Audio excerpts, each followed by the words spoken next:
Oke, kembali lagi di channel saya. Makasih buat kalian yang sudah menonton video ini. Kali ini pembahasan kita terkait Pilgub di Jateng, ya kan. Kita tahu hari itu ada dua kandidat, yaitu Ahmad Lutfi dan Andika Perkasa, ya kan. Kita tahu sejauh ini masih unggul Ahmad Lutfi, dan bahkan Andika Perkasa dan kawannya menggugat ke MK katanya, karena tidak terima dengan hasil kemenangan Ahmad Lutfi. Dan kali ini rupanya Andika Perkasa mencabut gugatannya dari MK. Kita lihat kali ini Opang membahasnya. Sebelum kita ke video, bantu subscribe channel saya belum subscribe. Tidak tunggu lama, kita ke video langsung. Let's go. Berita terbaru, tapi bukan tentang Hasto. Iya. Bosan ya. Aku aja muak kali. Iya. Aduh, ya, yang ini lebih panas lagi. Jadi, Andika Perkasa dan Hendrar Priyadi yang kemarin adalah calon gubernur dari PDIP di Jawa Tengah, akhirnya mencabut gugatannya ke MK. Pasangan calon gubernur dan wakil gubernur Jawa Tengah Andika Perkasa dan Hendrar Prihadi, Andika Hendi, mencabut gugatan sengketa hasil pemilihan kepala daerah Pilkada Jawa Tengah 2024. Pencabutan gugatan sengketa ini dikonfirmasi Mahkamah Konstitusi. Informasi itu dibenarkan Kepala Biro Humas dan Protokol Mahkamah Konstitusi. Udah dibenarkan MK ya? MK Jakarta, Senin 13 Januari 2025. Adapun menurut keterangan Faiz, pihak Andika Perkasa dan Hendrar Prihadi mengajukan surat pencabutan pada Senin 13 Januari 2025 siang. Pencabutan permohonan Andika Hendi akan dikonfirmasi lebih lanjut dalam sidang pemeriksaan perkara direncanakan digelar Senin 20 Januari 2025. Di dalam sidang tersebut, MK akan mendengarkan keterangan KPU selaku termohon, pihak terkait, dan Bawaslu. Adapun sidang tersebut tidak harus dihadiri Andika Perkasa dan Hendrar Prihadi, mengingat keduanya telah memberi kuasa kepada tim kuasa hukum.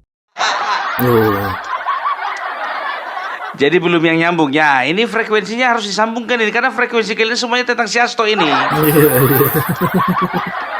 Jadi kemarin itu calon-calon kepala daerah yang kalah kebanyakan juga dari PDIP, mereka menggugat hasil pemilu ke MK, kan begitu? Karena menurut mereka lawan mereka melakukan tindakan-tindakan kecurangan. Itulah yang menyebabkan mereka kalah. Termasuk salah satunya Andika Perkasa. Nah, nggak tahu entah kenapa akhirnya pada saat tanggal 13 Januari kemarin gugatannya dicabut. Padahal sebelumnya kubu mereka mengatakan bahwasanya Ahmad Lutfi dan Tat Yassin secara terang-terangan, secara masif, terstruktur dan juga sistematif melakukan banyak sekali tindakan kecurangan. Kalau memang seperti itu, kenapa dicabut gugatannya? Membatalkan atau mendiskualifikasi pasangan calon nomor urut 2 atas nama Ahmad Lutfi dan Tas Yassin sebagai pemenang garing calon gubernur dan wakil gubernur terpilih. Bahwa selama masa kampanye pemilu kali di Jawa Tengah berlangsung banyaknya indikasi pelanggaran yang tersifat terstruktur, sistematis, dan masif. Adapun pelanggaran pemilihan money politik yang bersifat terstruktur, sistematis tersebut adalah sebagaimana pemohon uraikan sebagaimana uraikan di bawah ini. Keterlibatan, keberpihakan, dan ketidaknetralan kepala desa yang melakukan tindakan yang menguntungkan salah satu pasangan calon, yaitu pasangan calon gubernur dan wakil gubernur Jawa Tengah Ahmad Lutfi dan Tas Yassin. Bahwa dengan demikian terlihatlah hubungan sejarah kedekatan antara calon gubernur Ahmad Lutfi dengan Kapolda Jawa Tengah dan PJ Gubernur Jawa Tengah beserta struktur di bawahnya dan struktur ASN dengan hubungan adalah Presiden ke-7 Republik Indonesia Joko Widodo. Hal mana sudah dipersiapkan sebelumnya untuk mengkondisikan siapa calon gubernur dan bagaimana menjamin kemenangannya dalam Pilkada tahun 2024. Kenapa? Why? Kenapa? Nggak yakin menang ya? Mereka kemarin sempat ngotot bahwasanya ada ya pengerahan kekuatan daripada pejabat-pejabat negara yang ada di Jawa Tengah, sehingga itu yang membuat Ahmad Lutfi dan Tat Yassin menang. Mereka memframing masyarakat di Indonesia ini bahwasanya kecurangan masif terjadi di Jawa Tengah. Pelaku utamanya adalah Taj Yassin dan juga Ahmad Lutfi beserta timnya. Astagfirullahaladzim. Inilah susahnya orang kalau punya mental kepengen menang tapi nggak kepengen kalah. Ya siapa pula kepengen kalah pun ya, maksudku ya siap menang harus juga siap kalah. Ya, jadi kemarin melalui kuasa hukumnya Denny Indrayana, Ahmad Lutfi dan Taj Yassin juga merasa terkejut. Dan tanggapan dari mereka, ya mereka segera menunggu apakah pernyataan dari kubu Andika Perkasa itu adalah pernyataan yang sah ya. Jadi kalau memang mereka mengangkat bendera putih, ya sekarang kita tinggal menantikan pelantikan dari Ahmad Lutfi dan juga Taj Yassin. Sekarang jadi pertanyaannya, kenapa? Kenapa mundur? Jadi sebetulnya ku bilang sama kalian, kalau Andika Perkasa sendiri pun juga bersama pasangannya, ya sebetulnya mereka sendiri ini pun juga sudah sadar bahwasannya mereka kalah. Jadi sebagai informasi ya, untuk Jawa Tengah kemarin perolehan suara, Ahmad Lutfi Taj Yassin itu unggul di 59,14%, Andika Perkasa Hendrar Priyadi di mereka itu 40,86%. Jadi bisa dikatakan selisihnya itu banyak loh. Ya kalau angka cuma 10%-nya kan begitu. Enggak, 20%. Hampir 20%. Kalau dikali-kalikan ya kan, itu berarti ada sekitar 6 juta lebih. 6 juta suara, 5 juta suara ya selisihnya itu. Jadi sebetulnya Andika Perkasa ini mereka udah yakin sebetulnya mereka kalah. Cuman dari DPP sendiri ya mereka yang mengajukan gugatan.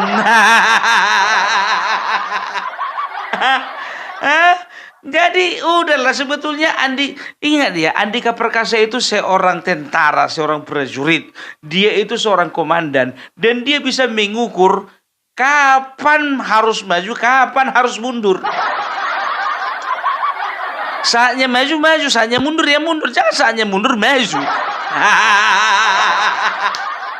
Harusnya Andika Perkasa yang ngajari kalian, bukan kalian yang ngajarin Andika Perkasa. Bikin malu. Aku melihat sendiri, ya menyaksikan sendiri bagaimana di pemberitaan dan juga media sosial mereka membangun opini seolah-olah Ahmad Lutfi dan Taj Yassin itu memang betul-betul orang yang menggunakan kekuatan pejabat negara, parcok, si hijau, ya. Dan juga lain sebagainya. Mengerikan kali. Makanya aku bilang ya, ternyata setelah dilakukan pertarungan gak seberapanya. Tuh dia. Makanya ya. Jadi sekarang begini, kalau dipikir-pikir kok bisa ya? Apakah ada lobby? Kemarin itu kan tertangkap kamera ya, Puan Maharani mengatakan sama Ibu Megawati, itu Pak Prabowo mau ketemu sama Ibu, mau ketemu langsung sama Ibu. Dari komat kamitnya itu ya kan, aku juga nggak tahu juga, entah memang itu yang dibilangkan gitu. Sekarang kan masalah ketemu itu, kalau masalah ketemu ya kan, apa setiap kali ketemu melobi? Asal jumpa lobby gitu. Tapi bisa masuk akal juga. Banyak dari mereka sendiri, mereka beranggapan begini ya. Ada beberapa orang beranggapan mungkin Bapak Prabowo sudah melobi, atau mungkin PDIP sudah melobi kepada Bapak Prabowo ya, sehingga ya kalau bisa PDIP itu kalaupun bunyinya oposisi ya, kalau bisa jangan dipersulit lah. Kalau bisa dapatan juga dong. Yang nggak ada di kabinet ya di lembaga lain. Sehingga ya di beberapa daerah yang dimenangkan oleh Kim udahlah mundurlah ini PDIP kan begitu. Ya supaya apa? Supaya tidak ada konflik ke depannya kan begitu, supaya mempermudah supaya mempermudah konsolidasi kan begitu. Kalau ku bilang sih kalau kayak gitu ya terlalu kerdilnya itu apa rupanya untungnya? Ku tanya lu sama kalian, apa rupanya untungnya kalau misalnya PDIP masuk ke kabinet? Nggak usah, udah berjalan dengan baik itu. Udah cocok itu, udah pas. Nggak perlu lagi dimasukin orang baru. Itu dia. Jadi kalau aku bilang nggak ada hubungannya ini antara lobinya Bapak Prabowo dengan pencabutan gugatannya dari Andika Perkasa. Cuman mereka sudah ngukur kekuatan aja lah. Capek lo sebetulnya kayak si Andika itu, betul. Capek, karena dia udah tahu, dia udah ukur kekuatannya, nggak mungkin kita menang. Datang DPP, pasti menang. Datang dia nggak usah lagi, biarkan aja. Datang DPP, maju terus. Akhirnya mungkin habis kesabaran Andika Perkasa. Kalian lah maju kalau mau maju, kalau aku ndak. Datanglah DPP pusat. Ya udah kalau memang nggak maju, umumkan.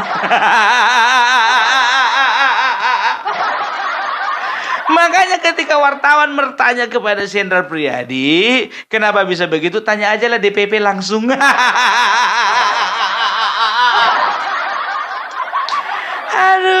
Aduh.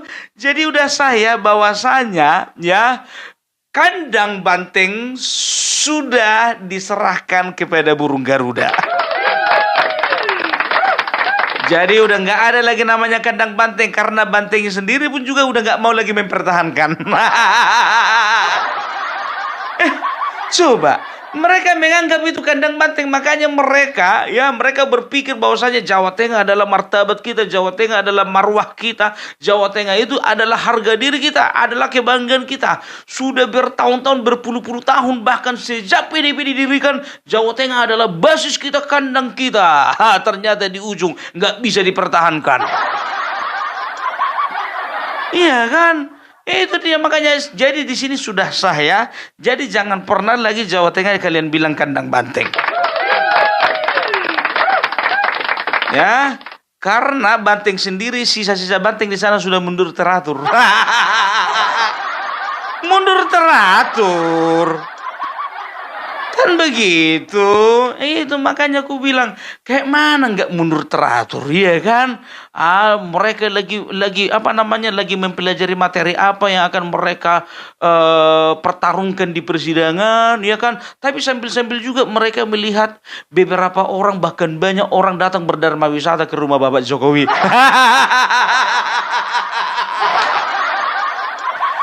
Andai kan rumah Bapak Jokowi di Jawa Timur, nggak begitu sebetulnya stresnya mereka. Itu dia, makanya aku bilang, sedangkan kemarin itu, siapa namanya, Bapak Ahmad Lutfi, gubernur terpilih, ketika memberikan keterangan mengenai pencabutan gugatan oleh kubu Andika Perkasa, dia lagi main-main ke rumah Bapak Jokowi. Makanya aku bilang, jangan main-main sama Bapak Jokowi. Terserah mau dibilang Raja Jawa kek, mau dibilang penguasa kek, mau dibilang matahari kembar kek. Yang penting Joko Widodo masih dicintai oleh rakyatnya. Masalah buat lo. Tahu ndak kalian, sebetulnya orang ini under pressure ini, biar tahu kalian. Under pressure dari DPP, under pressure dari masyarakat, under pressure juga sebetulnya orang ini dari KPU. Karena apa? KPU ya sudah siap bertarung mereka di di persidangan di MK kan begitu, sudah pokoknya udah siap libas. Ya, ternyata kemungkinan juga. Ini kemungkinan juga. Ya, kemungkinan besar kalau menurutku, kemungkinan besar bukti-bukti video, suara, dokumen, foto segala macam yang menunjukkan kecurangan masif yang ada di Jawa Tengah ternyata tidak ada. Mungkin mereka lagi nyari-nyari tuh, nggak ada. Mereka cari di Google, ya kan? Ini di Medan ini.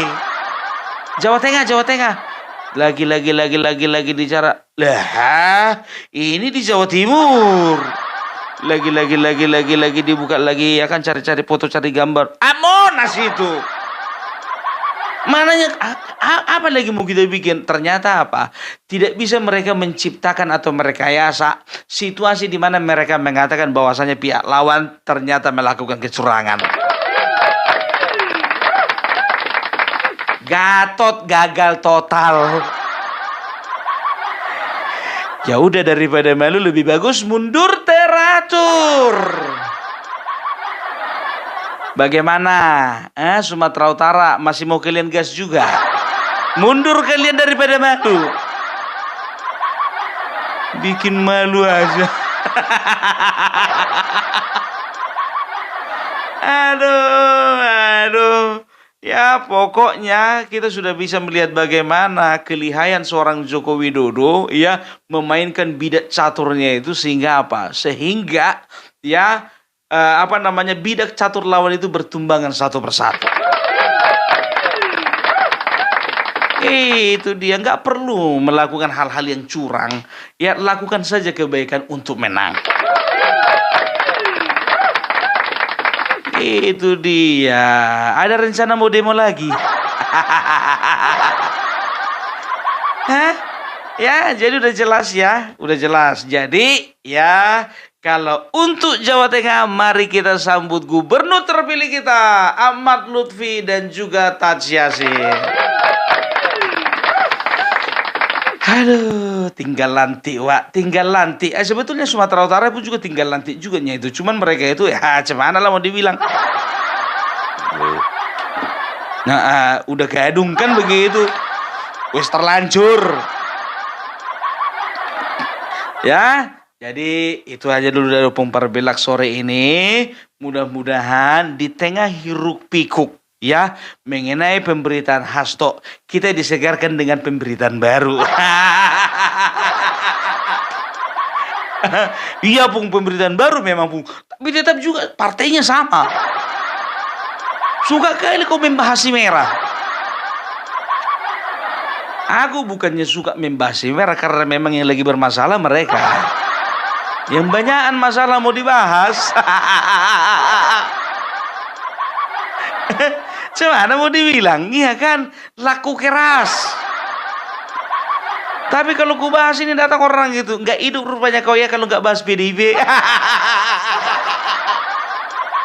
Nggak membahas siapa pun juga, masih tumbuh ubi di belakang rumah kami. Melihara ikan lele masih hidup. Seberang jalan rumah kami itu sawah semua itu. Masih makan kami. Enggak aja ternak Mulyono. Ngeri kali orang ini kalau sudah ngasih predikat sama awak, ya kan, ternak Mulyono. Tapi betul juga yang dibilang Ibu Ibu Sri Mulyani. Ibu apa sih namanya itu yang kemarin bilang lebih bagus ternak Mulyono daripada ternaknya hewan. Iya juga ya. Mulyono manusia, ya kan? Ya kita berhubungan dengan manusia daripada sebelah sana bersehubungan dengan binatang. Ya juga ya, pikirku begitu ya. Oh, siapa sih namanya? Lupa aku. Yang Nasdem itu loh. Ada Irma Suryani. Iya, Sri Mulyani. Ya, jadi itu dulu dari Opung Perbelak ya. Selamat untuk teman-teman dan saudara-saudaraku yang ada di Jawa Tengah. Ya. Salam NKRI harga mati. Oke, itu dia videonya. Gimana menurut kalian? Coba komen di bawah dan sampai bertemu di video saya selanjutnya.